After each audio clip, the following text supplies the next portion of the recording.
When it's time to help your parents move to assisted living, one of the first decisions you'll need to make is what to do with all their stuff. My parents had more than 60 years worth of furniture, lamps, artwork, china, linens, books. How do you downsize a lifetime worth of treasures into a space that may be only a fraction of the size they're used to living in? I'll show you what I did. Welcome to the channel. I'm Jo, and at KOJO, we like to examine some of the challenges we face in life after 50, and caring for our parents is an important one. When it came time to helping my parents move to assisted living, I wanted the transition to be as stress-free as possible. I was totally prepared for listing the house and arranging for movers and packing up all the boxes. But one thing that took me by surprise were the volumes of photo albums they had hidden behind cabinet doors. I knew there was no way all those albums were going to fit in their new small apartment.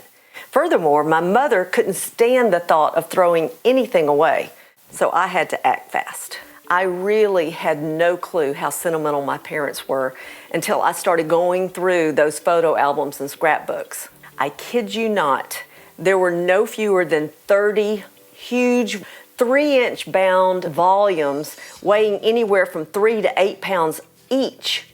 Every photo was carefully preserved. Every scrap of paper having anything to do with a member of my family had its own special page in a scrapbook. Of course, there were the usual report cards and school awards, but I found things like a certificate of completion from my preschool summer music camp. It was a lot, but one thing was clear. Every member in our family was cherished and celebrated, which made for a pretty amazing childhood. I had to figure out what to do with those mountains of photo albums before the moving trucks came. Digitizing the photos was the obvious answer, and it didn't take long to decide to focus only on the photos. As painful as it was, I had to throw out my sister's white glove and party manners certificate of completion and my elementary piano guild scores and focus just on photos. The first step is to decide how you're going to digitize the photos. You've basically got 3 options. You can send your photos out to a professional scanning service that will scan the photos for you. You can download an app on your phone that will help make the process of scanning easier for you, or you can buy a scanner and scan them yourself. If you've got the budget, a professional scanning service like Scan Cafe, Dig My Pics, Scan Digital, or Legacy Box is the way to go, but they're not cheap. First, you will need to be willing to trust your photos to be handled safely through the mail. Then the cost can be anywhere from 40 to 60 cents per photo, depending on the size resolution you choose. 300 dpi is the lowest resolution I would recommend, and 600 dpi is a pretty standard range for most photos. This will allow you to do enlargements up to 5x7 or 8x10 with no problem. But if you want to preserve the photo for archival purposes or to enlarge it beyond 8x10, I would go with the 1200 dpi. Some of these scanning services will even remove the photos from the photo album for you for a fee. If you have a ton of photos, expect to spend $2,000 to $4,000 with upcharges for removing photos for albums or different resolution sizes or even your preferred delivery method. I've used Dig My Pics before and they did a pretty good job. But it's not the cheapest solution, nor is it the fastest. Expect the turnaround to be anywhere from 2 to 3 weeks to 2 to 3 months. So if you're in a hurry, do it yourself. The second option for digitizing your photos is also the least expensive, and that would be to simply download a photo scanning app to your phone. Google Scan is one of the more popular apps, and it's free. It'll scan the image up to 5 times, doing a pretty good job of removing glare and cropping the image, but it doesn't have many editing features beyond that. Another highly rated choice is either PhotoMine or PicScanner Gold, but you might have to suffer through ads or pay an upgrade to get full features. If you choose this method, you're going to want to invest in an overhead phone rig to make the process easier. A quick Google search will yield plenty of options with gooseneck arms, articulating arms, boom extensions, and they'll run in price between $25 and $200. I've found brands like Archon and Glide Gear to be pretty reliable, but you won't have a problem finding an overhead phone solution on the internet. The downside to this method is that it may take you a little bit of time to get a decent photo. The quality is generally not as good as the other two methods mentioned in this video. You may end up taking multiple scans to get a decent image that doesn't have glare or shadows or some strange distortion. But if you're just interested in getting a digital copy of the photo, this is the cheapest way to go. The third option for digitizing your photos is to buy a scanner, and that's ultimately what I ended up doing.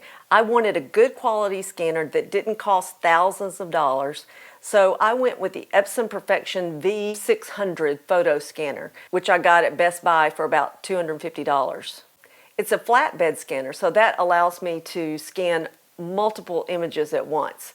I was even able to scan entire pages from a photo album, and with the tools that come with the app, you're able to edit and crop them as you like. At first I was concerned about the glare that I might get from those plastic protective sheets that used to come in the old photo albums, but I found that this didn't cause a problem at all. And being able to leave the pictures in the photo albums as you scan will save you tons of time. Now you could get the Epson Fast Photo Scanner, which will scan photos as fast as 1 photo per second. But the downside to that is that you have to remove each photo from the photo album in order to feed it through the scanner. Also, it's about twice the price of the V600. So for me, it was a no-brainer to go with the cheaper option. I brought the scanner to my parents' house and I set up a little scanning station where I scanned as much as I could each day. I started with the largest volumes first so that those heaviest, bulkiest items were disposed of before the moving trucks came. Still, I ended up taking home 8 to 10 of the smaller albums with me, but these were more manageable in size. And in the end, I was able to tell my parents that I saved every single photo they had ever taken. The downside to this method is that it takes time. But if you want the best quality and you've got the time, this is the way to go. Any one of these methods will get the job done. It just depends on your budget, your time frame, and the quality you're after. I'm curious to know which type of digitizing method you decided to go with. I have a feeling a lot of people our age are going to find themselves needing to digitize their family albums in a hurry. And I would love to know if you have a better solution or if you like one of the solutions I've mentioned today. Now that you know how you will digitize your photos, it's time to get organized. Trust me, any time you spend on the front end making sure your photos are in the best order will save you tons of time on the back end. Take an inventory of all the photo albums and scrapbooks that you intend to preserve and make notes on the contents of each album. If your albums were laid out chronologically, you're in luck. But if you're like me, you may find photos from the 1990s stuffed into an album from the 1970s. It was obvious that some photos have been borrowed from one album over the years and then hurriedly stuffed back into the wrong album. So in that case, you may have a little housekeeping to do. But I ended up not worrying about this too much, and I'll share with you why a little bit later. In the digital world, we have hundreds, if not thousands, of pictures to choose from. But back in my parents' day, they had one roll of film to capture the moment. When a roll of film was developed, it came back with multiple prints in a variety of sizes because, of course, we had to send that one photo to every family member and every friend. I discovered one of my mother's favorite practices was to take a single photo and disperse it between several different photo albums. This caused a bit of a nightmare.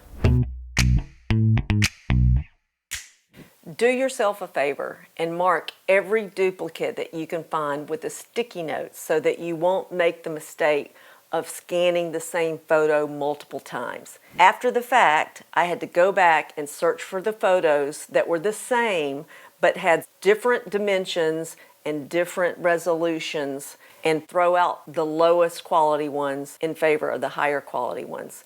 I could have saved hours if I had only marked my duplicates before I scanned everything. Another mistake I made was in thinking that I had to scan every single photo in each album. Make a judgment as to how important the picture is before you scan it. Cameras have come a long way since the Kodak Instamatic, and we have yielded generations of very savvy photographers. Not so much back in the day, at least not in my family. So many of my family's photos were of terrible quality. They were overexposed, underexposed, blurry, or just had poor composition in general. Somehow we thought the quality of these images was good enough to preserve in a photo album. If that photo of Aunt Martha is precious to you, even though you can barely make her out, by all means keep it. But if the image quality is poor and you have other pictures of Aunt Martha, consider tossing it. Remember, scanning will not improve the quality of the photo. Yes, you can make minor adjustments to exposure and color, but there's little to be done when the image is blurry or out of focus. Garbage in, garbage out. Now, while you've got your pad of sticky notes and you're marking your duplicates and your poor quality images, you may want to also tag similar or nearly identical photos. 1 or 2 good photos of blowing out the candles on the birthday cake is just as good, if not better, than 10 additional photos of nearly the exact same thing.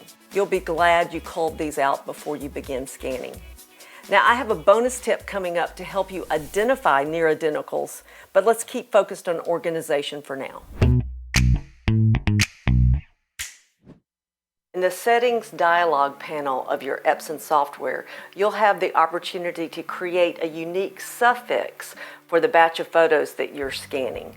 Something like a name, a date, or an event, and then it will auto-populate a suffix with a series of numbers.